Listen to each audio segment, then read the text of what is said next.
Always with the questions. What will people say? I'd like to ask you about Tevinter. Ah, yes. Everyone outside the Imperium always seems quite fascinated by it. Probably why they come up with so many ridiculous tales. Flying cows over Minrathous. That's madness. All right, that one's actually true, but the cows didn't have wings. I digress. Anything in particular you wanted to know? Just how often is blood magic used there? Oh, not at all. Not at all. That's what any Magister would tell you. They'd be convincingly offended by the notion, too. Of course, what people call blood magic here, and what we consider blood magic, are two different things. What's considered actual blood magic in Tevinter? Blood magic isn't inherently dangerous. Using your own blood or that of a willing participant, what's the harm? The problem is that what's permitted only gets you so much power. And what if you need more? You always need more. That's where we get into sacrifices and demon summoning. None of that is done. Not officially. Behind closed doors, it's a different story. Real blood magic can give you an edge, a leg up against your opponents. It's safe to assume that any mage of rank does it. The rest are quietly shut out of power, to put it bluntly. You'd think the Templars would object. I imagine they did, long ago. Once, their investigations might have been sincere. Then their balls were cut off. Too inconvenient. Nowadays, only the friendless are accused. Most of them probably innocent. There must be some mages who oppose this. Of course. I do. And I'm not entirely alone. Occasionally, there'll be a Magister who makes noise, and then the reform talk begins. All very patriotic. Meanwhile, that Magister will be quietly shunned. Chances are, surprise, it's learned he was a Maleficar all along. Most learn to keep quiet. Me? I enjoy the allure of pariahhood. It seems strange that an entire empire would be ruled by mages. Strange? Why are you less qualified to rule than some tart with a fancy crown? Actually, the fiction in the Imperium is that mages don't rule. The Magisterium rules. That magisters are all mages is considered a convenient technicality. What is the Magisterium, exactly? The upper house of the Imperial Senate, and the only part worth having a seat on. Those seats are split among the circles of Magi, the Chantry, and the major families. All mages now. It's odd that outside the Imperium, you use Magister like it applies to every Tevinter mage. If you're not a Magister, then what are you called? No special title? I'm an Altus, which is almost as good as a Magister, depending on who you ask. I've never heard of an Altus. Upper class. Those families who trace descent from the Dreamers, the first prophets of the old gods.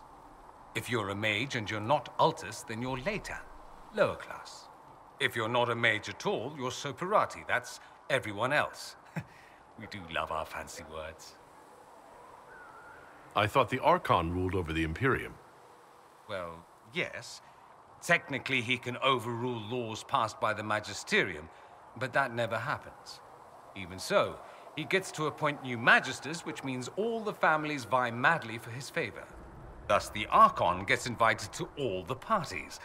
The truest path to Tevinter influence, let me tell you. If it's a fiction, that means mages do rule, then. Yes and no. Let me put it this way. Mages do rule, but not all mages are equal. If you're not from the right family, chances are you don't rule anything. Maybe you're even a slave. The idea that anyone could be a mage, however, keeps the masses placated. Can anyone be a mage?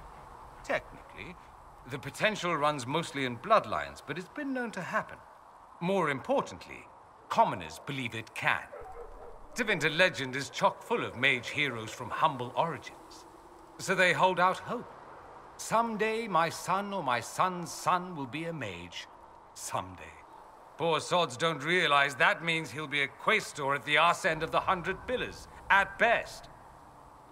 Being a quaestor isn't a good thing? I imagine the average non-mage likes to think so. Counting numbers and shuffling papers all day is better than many occupations after all.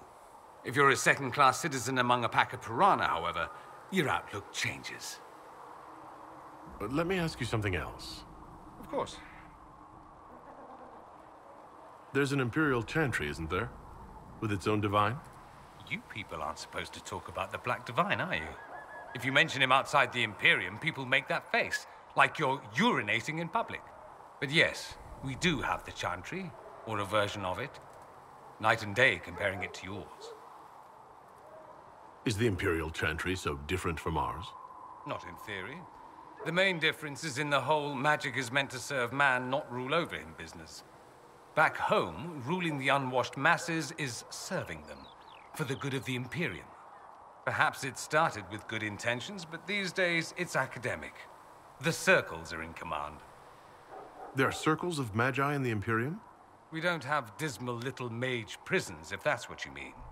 They're academies, prestigious ones. We have Templars as well, but they don't cancel spells or whatever your Templars do. They're soldiers. They don't use lyrium? Ha! As if there'd be any left for them. They watch for abuse of magic, yes, but only those who are weak or who fall out of favor get dealt with. Mostly they enforce the Magisterium's edicts. The Chantry smiles and nods from the sidelines. Do you really call him the Black Divine? We don't call him that, oh no. In the Imperium, he's the true divine. The woman sitting on the Sunburst throne is some backwater pretender. It all stems from a disagreement over Andraste. Marvelous, isn't it? Why would they disagree over Andraste? It's not my field of expertise, but the Imperium believes Andraste was a mortal woman, a mage. Down south, they say, no, she's the bride of the Maker, ascended to his side, divine provenance, a blah, blah, blah. We feel better believing Andraste was one of us. Makes executing her less damning, you see. So we elected a man as divine, the South declared war, and we've been feuding cousins ever since. So the Imperial Divine is always a man? All the better to distinguish him from that other one, yes. Don't think there aren't a number of female magisters who bristle at that. Why can't they be divine after all? Same reason you never see a man on the Sunburst throne. Because that's how it's always been done. Excellent reasoning. Do you consider yourself Andrastian? The big question. It might surprise you that I do consider myself Andrastian. I simply do not believe in the Chantry. It is a relic, whether back home or here in the South. Something from a bygone age desperately clinging to relevance. It's not an opinion that makes me popular. I share your opinion, actually. That's not surprising, considering what the Inquisition represents. I'll say this. I may not believe in the Chantry, but I believe in you. In me? That the Maker sent you, whether through Andraste or fate. Cassandra is not wrong. You are what we needed most at the moment we needed it. That's what they will say in ages to come. You don't seem like the religious sort, to be honest. If you define religious as sitting in a chantry and listening to a blithering hen tell you how to live, then no. If you define it as believing in the possibility that something larger than yourself exists, then yes, by all means. The world is bigger than I, even bigger than you. It laughs at all the things we think we know. The Maker doesn't need me to believe, but I do. The thought of no one at all watching out for us is too frightening. Let me ask you something else. So many questions. I'm wondering if the Imperium would be a useful ally. I'd think you'd be more concerned whether or not they'd support the Venatori. They won't, of course. At least, not officially. They'll disavow all knowledge of dangerous cultists. Secretly, many Magisters will rejoice at the idea. And if the South falls to chaos in the meantime, all the better. It would be in the Imperium's best interest to help. Surely it could use allies. I think the Imperium gave up on the idea of allies a long time ago. We've been fighting the Qunari for what, 200 years off and on? It's a point of pride that we go it alone. They'll sneer at the South behind their silk handkerchiefs and say, "You've had it easy for far too long."